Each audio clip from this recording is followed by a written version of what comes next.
মানুষ বড্ড অভিমানী। সে চায় তার মন খারাপ হলে প্রিয় মানুষটাকে না বললেও সে বুঝে ফেলুক। ফোন করে খানিক ম্লান গলায় হ্যালো বলতেই ওপারের মানুষটা বলুক, তোমার মন খারাপ?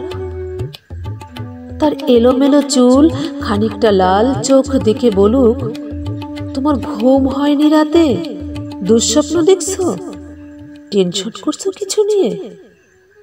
সে চায় মানুষটা বুঝুক কখন শক্ত করে বুকের সাথে চেপে ধরতে হয়, চোখের সামনে আলতো করে হাত ছুঁয়ে বন্ধ করে দিতে হয় চোখের পাতা।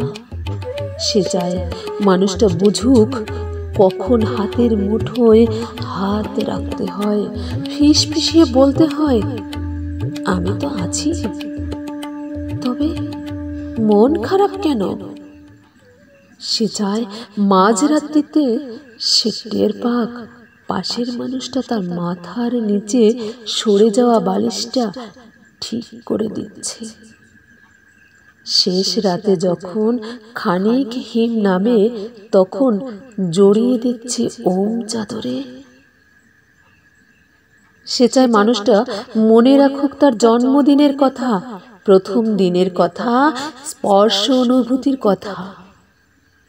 সে চায় তাকে ছুঁয়ে দেখতে গিয়ে কেউ মিথ্যে মিথ্যে অজুহাত বানাক, কেউ কপাল ছুঁয়ে বলুক, দেখি দেখি তোমার জ্বর নয় তো? অভিমানে দূরে সরে যেতে চাইতেই কেউ বলুক, খানিক ভুল করেছি বলেই দূরে সরে যেতে হবে? তবে এই যে এত ভালোবাসি, তাতে আরো কাছে আসা যায় না? আরো আরো কাছে, অনেক অনেক কাছে। মানুষ বড় অভিমানী। তারা দুজনেই কেবল ভাবে এসবই ওই মানুষটা করুক, ওই অন্য মানুষটা। কিন্তু শেষমেশ করা হয় না কারোই। তাই কাছে আসা রঙিন দিনেরা ক্রমাগত দূরে সরে যাওয়া ধূসর বিবর্ণ গল্প হয়। মানুষ বড্ড অভিমানী প্রাণী। অভিমানে সে ক্রমশই দূরে চলে যায়, বুকে পুষে রাখে এক সমুদ্র আক্ষেপ।